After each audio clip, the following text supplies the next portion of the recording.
Yeah, very good afternoon to all my friends. Welcome to the lesson where we are talking about the international business environment introduction part, that is IBO 01. So myself, Kishan, I'm a PhD from Osmani University. So let's get into the first slide of the international business environment. So before getting into this, so what is international business?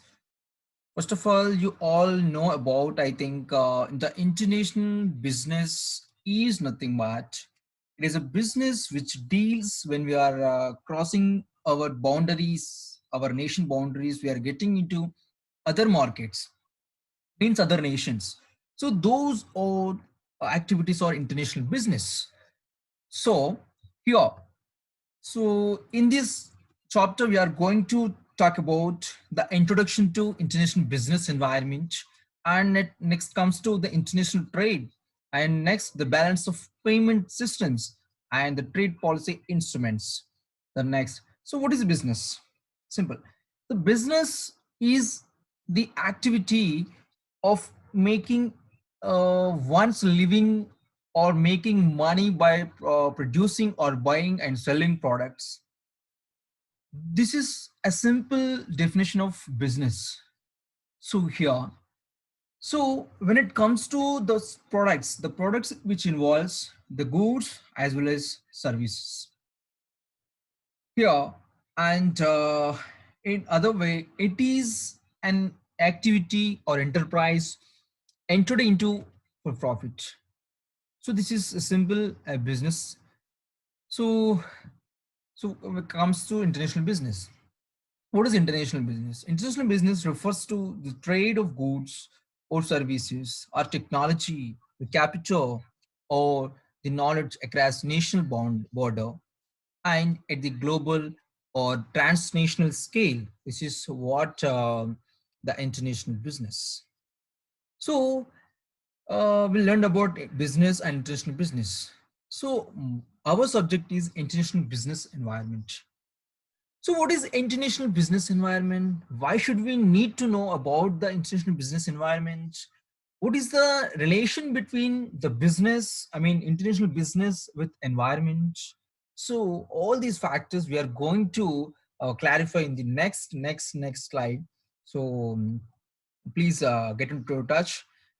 So before getting into the how the environment is related to international business, so we have some features, I mean, like benefits, we can call it as benefits as well. So those are international business benefits or features. The large scale operations, integration of economies, heterogeneous markets, economies of scale and economies of scope, and keen competition, market segmentation, and foreign exchange and currency, exports and imports. These are simple features of international business.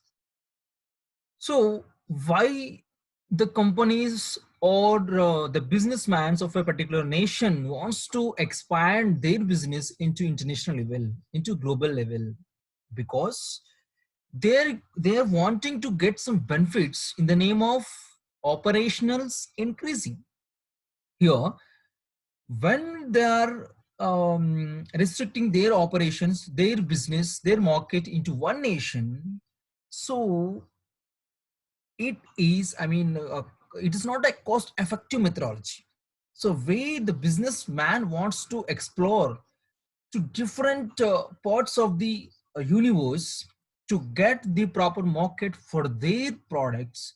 So that's the reason the international business is very important for businessmen in today's generation. Because so here we are a technology advanced, I mean, universe. There's so many countries when it call it as technologically developed countries and technologically developing countries. So those countries or businessmen are getting benefits from these the technology. I mean, like Facebook. like YouTube, like the electronic commerce, and so many we have the new technologies here. Then this technology is making people come together. So this is what the ultimate the platform the people wants to meet at one place. So here the businessman taking advantage of technology to improve their large scale of operations. Because of that reason, they are getting into international business activity. And like we have so many examples, domestic, foreign, global environment. So we can call it as domestic environment, foreign environment, global environment. So domestic, simple in terms, it is within the boundaries of a nation. So that is called domestic environment. Domestic business environment is ultimately depends on some internal factors as well as some external factors. Those factors are going to be influence the business activities, the business operations. The operations may be in different dimensions, maybe financial operations, maybe selling operations, maybe receivables operations, maybe buying operations. Like there are so many operations are involved in a business. So those operations will be affected when we qualitize the business which is there in domestic boundary, that is domestic environment. So really, if the businessman, if the company wants to explore and taking advantage of the different economy aspects and some political aspects like that, the government has to focus, the company has to focus on the domestic environment. This is very crucial to uplift their operations and uplift their turnover basis and to get the more profit, and it will transform, enhance the wealth of shareholders. This is what the ultimate goal of a company. So, because in this domestic environment, we need to address some of the issues, and then only the company or businessman will come to analyze the proper domestic environment to take corrective decision, to corrective action towards to, take the proper action towards the environment aspects. Those are competitive structure and economic climate and political aspects like political risk and legal forces like laws which are there related to the business and surrounding laws. So this is called all about the domestic environment. And when it comes to foreign environment, it deals with simply a two nations business. Here, for example, the company, the company which is there in country A, when the that company which exports or imports with one country, um, so that is called as foreign. So here the two nations will be involved for the operations of exports and imports. So here also the geographical, economical and socio-cultural traits and technological factors will influence on the foreign environment of the business. And the next, the global environment. This is a ultimate important one we should need to address, because now we are realizing that we are in a global village.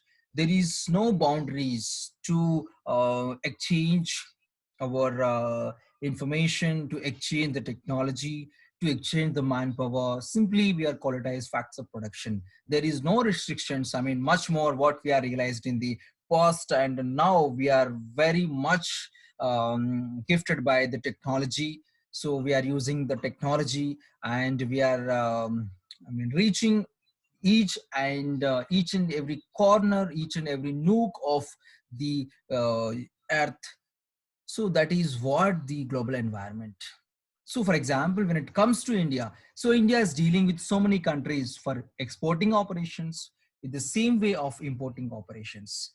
So we are dealing with China, we are dealing with USA, we are dealing with European countries, we are dealing with Arab countries, we are dealing with Malaysia, we are dealing with Australia, we are dealing with the Indian subcontinent countries as well for the global operations, that is called the exports and imports.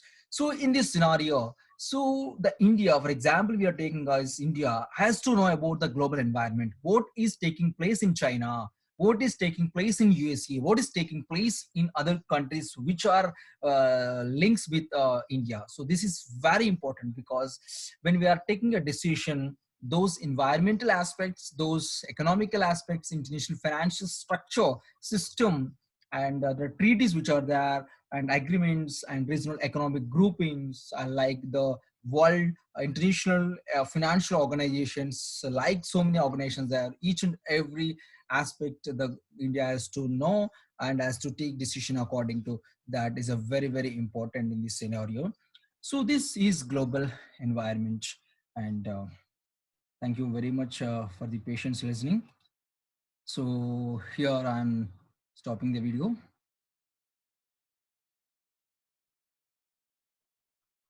Thank you very much.